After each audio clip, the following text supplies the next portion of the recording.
Hey guys, welcome back. It's been a while, but finally got another layout update. Had to go on a little trip, so I've really been away from the house, away from the layout for about a month. So I'm just now getting back to it, and I just like to do a little update, show you what I got accomplished. All right, so here's the diorama that I was building, and I just last night mixed up some more plaster and finished this portion off. If you remember from the last video, this was the last portion that I needed to do.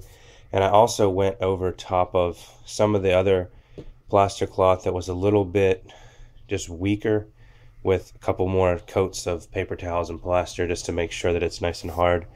I didn't want it to get too heavy, so I wasn't trying to like literally just paste the plaster on, but I still want this module to be pretty light. But overall, that's how it came out. And I don't know if you can tell, I can see it through the camera, but I don't know if you can see in the video, this here is still a little bit darker than this. That's because even though this is pretty much hardened, it hasn't cured all the way yet, so that's why that looks like that.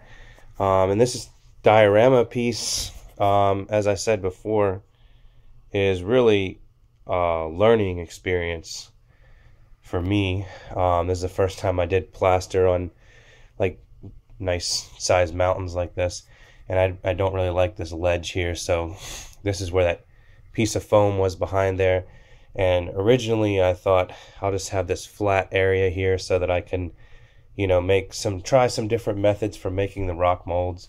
Some people fill the rock molds up and then just plaster them on. Other people fill the rock molds up, let them sit, and then peel them out and glue the rocks in once they're dry. So that's kind of like what I was going to do here, but you can see how there's a little lip here to make room for the rocks to fit in.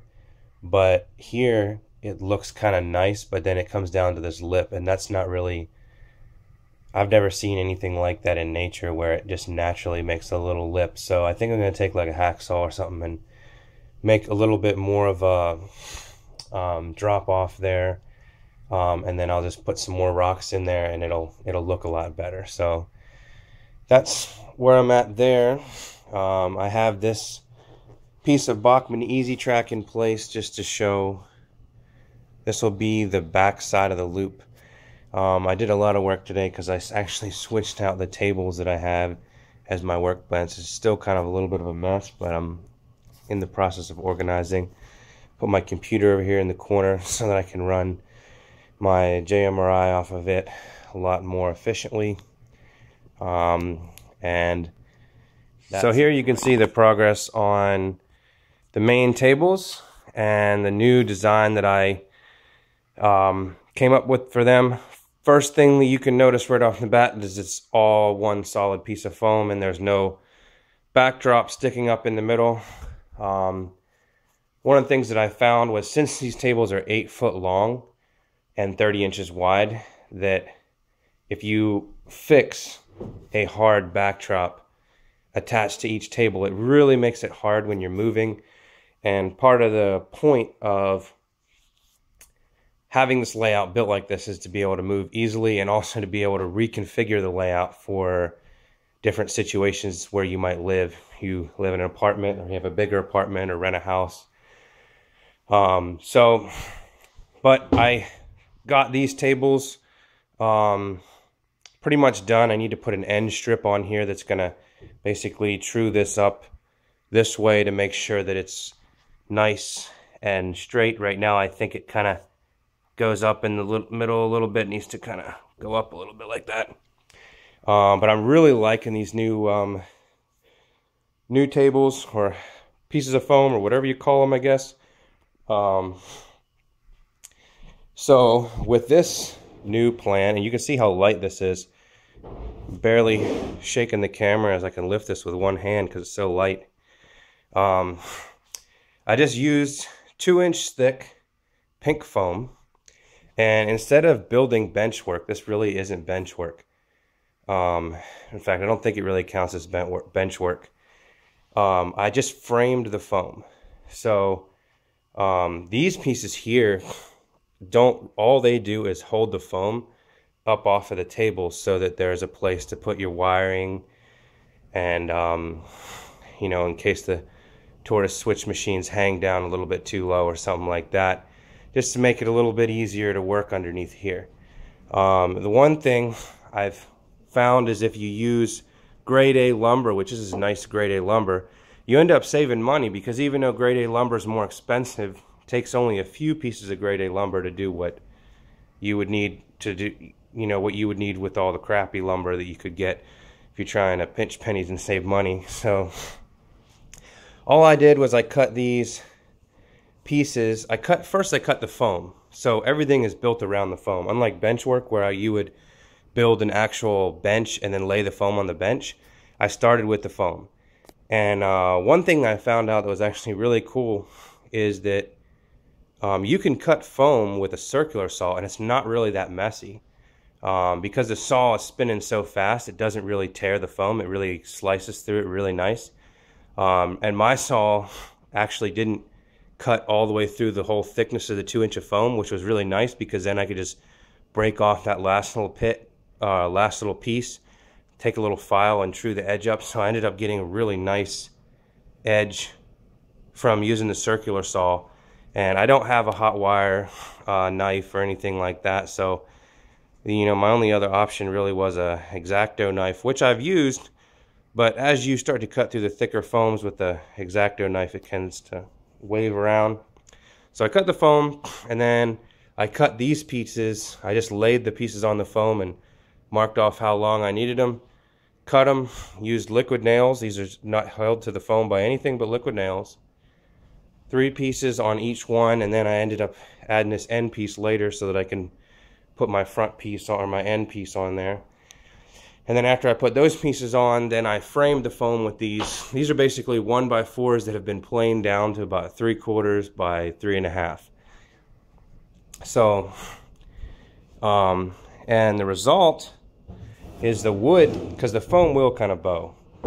The wood holds the foam in a really nice, like flat, really nice flat surface. And I'll be right back to show you as soon as I clamp it back together. Hey, so I put the clamps on, I got it all clamped, and I'm amazed at how easily just 2 clamps holds this thing really nice and flat. And started drawing out my track plan using the different pieces of plastic roadbed track. I have some Bachmann track, some Kato track. I have a bunch of different turnouts laying out here, Pico turnouts, Atlas Code 100 turnouts, some Bachmann straight track, makes a really good straight edge actually.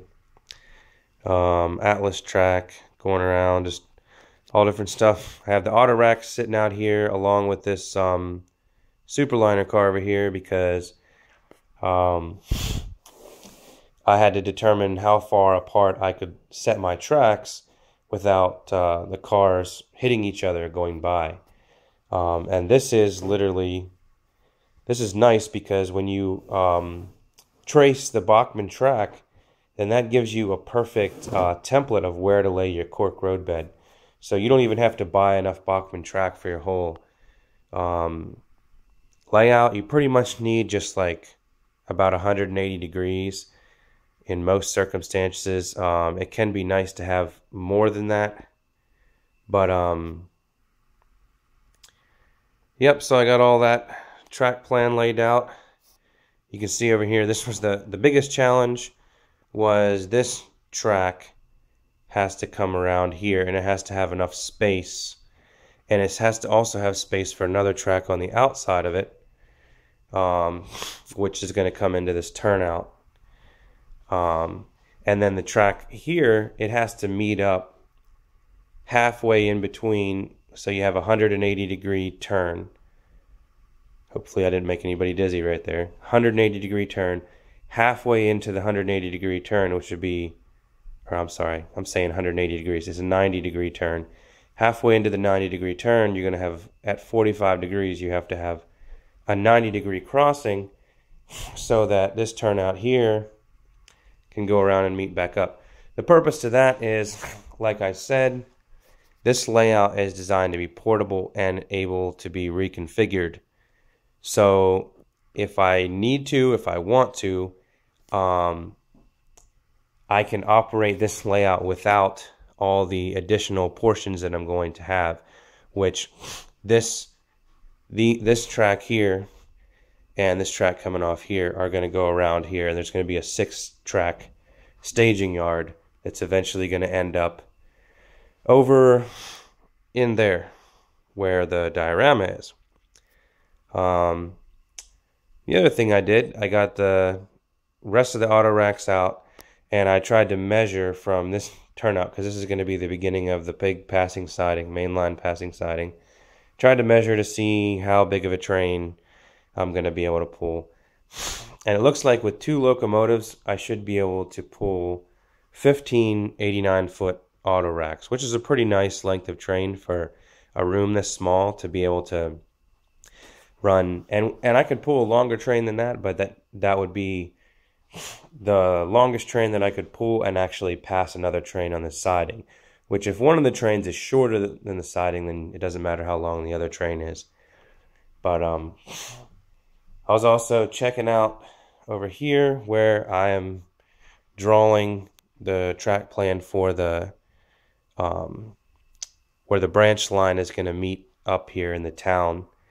And I got out some hopper cars. These are 50-foot long RD4 hopper cars from Walthers, just to see with my SD9 locomotive how many cars I'm going to be able to run around on my runaround track.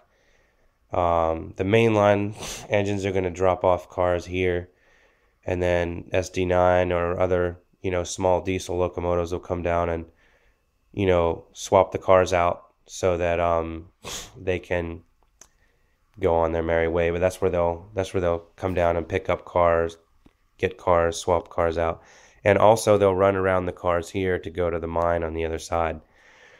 So that's pretty much what's going on there. I'm just learning as I'm going along. Little tips that I have learned from this is that having some plastic roadbed track can definitely benefit you, even if you do not plan to use it. And then you can always, if you don't like the way that like Bachman track looks or something, or you just want to do your own track, you can always, put this track inside of a tunnel when you're done. But it's really nice because it's easier than trying to find a center point in here and then scribe this line. And then you don't really know, because when you scribe a line on the foam, what's supposed to be the center of the track, and then you put your road bed down on it, then it's just not always going to be as precise if you had a nice, perfect little tracing point, which with this, you can just set this track here, trace it, and then you have an exact place where you can glue your road bed. All you got to do then is put your flex track right in the middle of your road bed, and then you're good to go. So that's pretty much it for that. I got most of the layout traced out as far as where the mainline tracks are going to be. I'm still kind of playing around here a little bit with this town over here, so we'll see what goes on with that. But as far as the mainline is, I can go ahead and start gluing down roadbed, and I'm pretty excited about that because I really want to run a train really bad. It's been over a month since I ran a train on a layout, so really trying to get up and running here, especially since I did buy some decoders, sound decoders. I finally got a sound decoder for the good old SD9 over there. Really like that locomotive. It's small 6-wheel diesel with really nice, low, smooth running speed. So, of course, the aces. I got a decoder for one of the aces, so that'll be in a upcoming update. So, all right, thanks for watching, and please comment and subscribe.